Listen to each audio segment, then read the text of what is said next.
나는 내 인생이 참 좋다. 매일 새로 만나는 생의 찬란함에 관하여 표지에 나뭇잎이 흔들리는 듯 나옵니다. 작가는 메리 파이퍼, 세계적으로 유명한 임상 심리학자이자 베스트셀러 작가입니다. 내 딸이 여자가 될 때가 154주간 뉴욕타임스 베스트셀러에 올랐습니다. 그리고 그 외 또 다른 나라, 나는 심리 치료사입니다. 등의 작품이 있습니다. 차례를 보면 1부, 2부 이렇게 진행되는데요. 아버지의 셔츠, 단짝 친구, 항구의 불빛, 샌프란시스코, 임신과 추방, 딸에게 이어지는 빛, 딸기처럼 붉은 보름달, 아들의 부엌 등등 소제목들이 많습니다. 긍정과 회복, 이런 표현들로 봐서 따뜻한 위로가 되어주는 책이 아닐까 합니다. 빛나는 순간을 기억해. 인생이란 어둠 속에서도 은색 실 같은 한 줄기 빛을 찾아가는 과정이다. 나는 내 인생이 참 좋다. 구성은 먼저 1부 애착과 상실, 2부 성장, 3부 또 다른 빛 속에서, 4부 정체성, 5부 독립, 6부 정착, 7부 회복력, 8부 지혜의 빛까지입니다.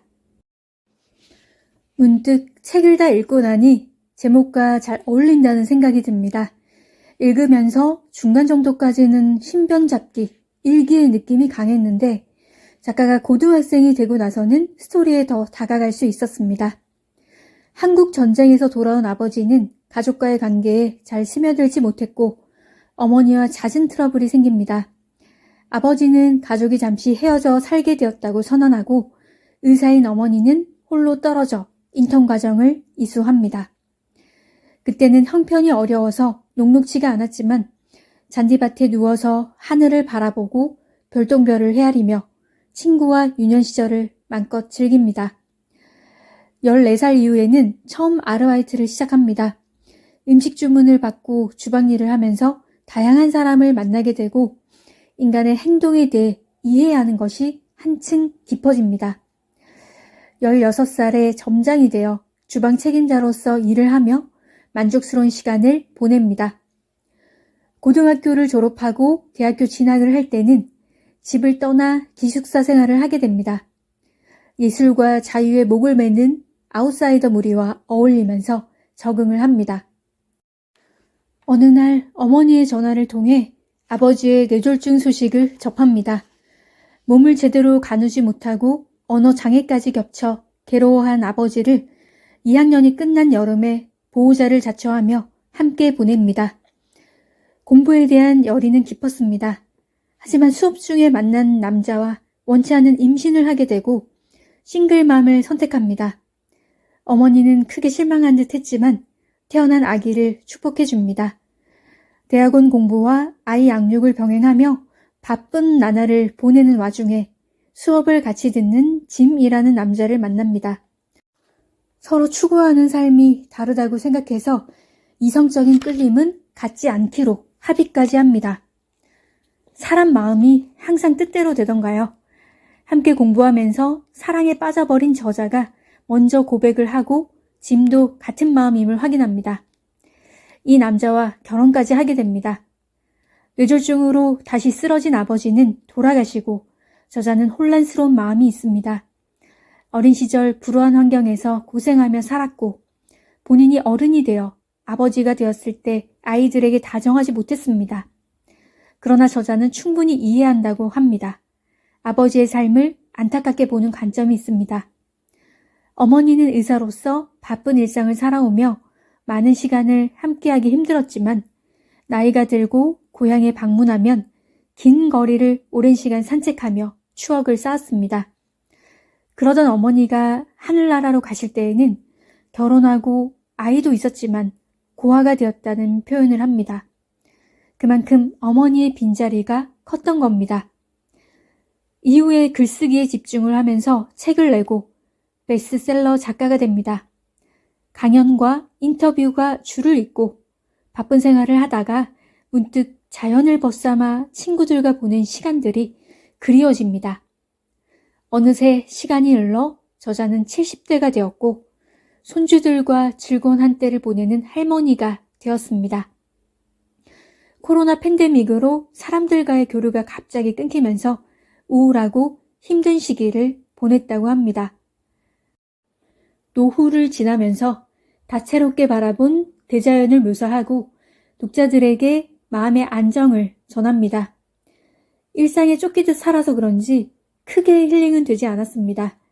자연은 책보다는 직접 보는 것이 최고입니다. 잔잔하고도 파란만장한 저자의 인생을 들여다보는 시간이었습니다. 그녀의 남은 시간들이 소소한 행복으로 채워지기를 바랍니다. 책에서 인상 깊은 부분을 읽어볼게요. 어머니는 나와 윤리적 딜레마에 대한 의견을 주고받는 것도 좋아했다. 가정폭력을 다루는 방법이나 생을 마감하는 문제와 관련된 결정에 내가 관심이 많다는 걸 알고 있었다. 그런데 생의 마감과 관련된 주제에 대해서는 의견이 서로 달랐다.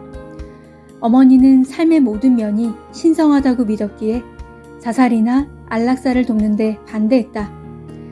나는 내가 죽을 때가 되어 기꺼이 의학적 도움을 받는 모습을 상상하곤 한다고 말했다.